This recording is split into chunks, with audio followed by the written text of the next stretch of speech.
கோயம்புத்தூரில்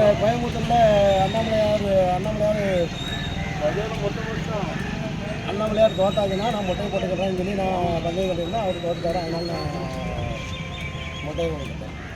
யார் யாருக்கெல்லாம் நீங்கள் வந்து பந்தயம் கட்டிட்டீங்க? விசிகை சேர்ந்த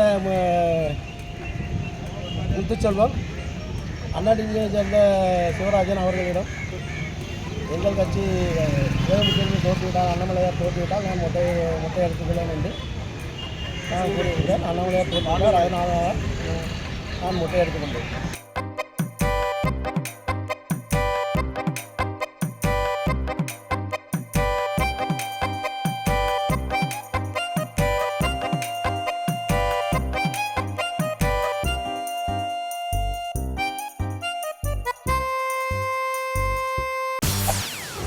செய்திகளை உடனுக்குடன் தெரிந்து கொள்ள உடனே சப்ஸ்கிரைப் பண்ணுங்க.